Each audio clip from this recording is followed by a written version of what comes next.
Fighting for fair wages and economic justice has long been a part of American history. These negotiations come as the nation prepares to commemorate the 60th anniversary of the March on Washington for Jobs and Freedom. On August 28, 1963, about 250,000 people rallied in Washington, D.C. Civil rights leaders called for government leaders to put an end to unfair practices, some of which are still a problem today. Labor organizations and leaders like A. Philip Randolph, Dr. Martin Luther King Jr., Whitney Young, and John Lewis worked to bring people from all over the country together for the march. Joining me now is Fred Redmond. He is the Secretary-Treasurer of the AFL-CIO Union. That, of course, stands for the American Federation of Labor and Congress of Industrial Organizations. He's the highest-ranking black person to serve in a labor movement. My brother, thank you so much for joining us on the Griot, especially at such an important moment. Now, many people are not aware of the pivotal role that the labor movement played in the March on Washington, bringing it to life in 1963. Can you talk a little bit about how labor organizers, folk like A. Philip Randolph or Bayard Rustin, shaped the demands of the march and what we ended up seeing? Well, thank you, Mark. First of all, it's a privilege for me to be here with you this afternoon. And look, two of the principal architects of the march was A. Philip Randolph and Bayard Rustin. And they understood very succinctly that you cannot have social justice without having economic justice, that they're one and the same.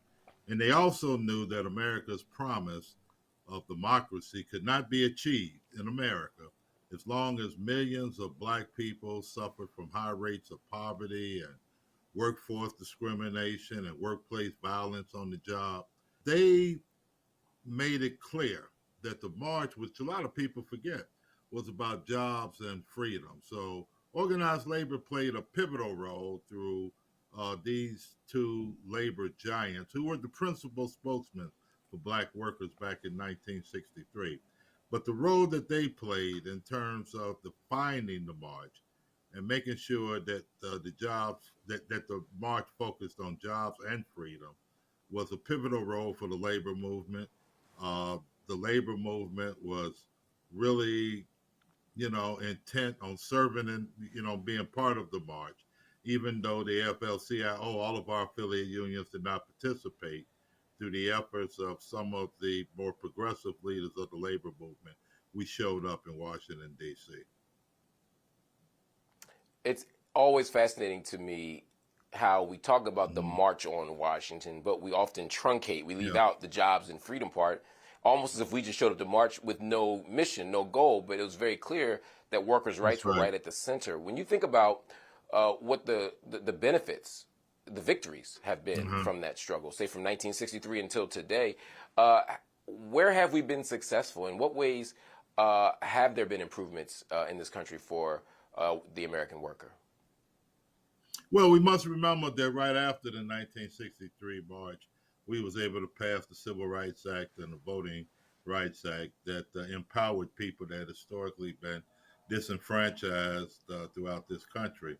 But through the art of collective bargaining, the progress for black workers have been enormous. Black workers today make 13% more than black workers that's not in the union, that's doing the same type of work. But we got a long way to go. The march on the 26th is a continuation of the work that took place in 1963. We are living in a time now, Mark, where corporate interests have aligned with extremist judges and politicians. They have introduced dangerous bills that limit workers' rights and voting rights. And, at a time when they talk about black unemployment being the lowest that it has been in history, we also living in a time when people have to work 2 or 3 jobs just to make ends meet.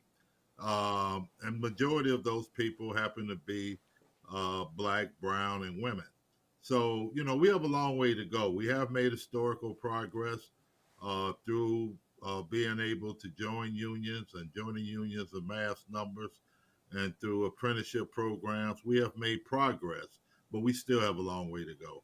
And that point you made about collective bargaining being the key is so critical, especially at this juncture in history where corporations are trying to break unions, they're trying to undermine unions, they're trying to prevent unions from being formed, and they're trying to convince everybody to worry about themselves as individuals and not worry about the power of what happens when we come together. Now, one place where we've seen the power of coming together is these striking Hollywood writers and actors. They are using their collective power right now to say, hey, Hollywood, you can do better. Major corporations, you can do better. Is the AFL-CIO offering any support to the striking writers and actors? Well, by the way, the Screen Actors Guild, SAG-AFTRA, and the Writers Guild, they are members of the AFL-CIO. These are our folks. The entire labor movement is behind our brothers and sisters with the Screen Actors and the Writers Guild. This comes to a fundamental fight of corporate greed, especially during COVID. When we was forced to sit at home and watch television, they made enormous record profits, yet they refused to share the wealth with the members of those unions. But one of the key issues in this fight is the issue of the use of artificial intelligence.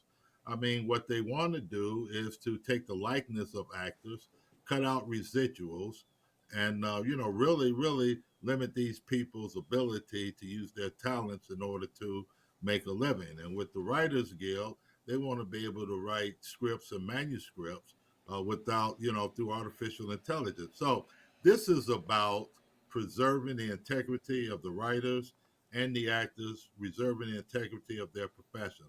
The labor movement is 100% behind them. We have stood with them. We will continue to stand with them until they achieve a victory.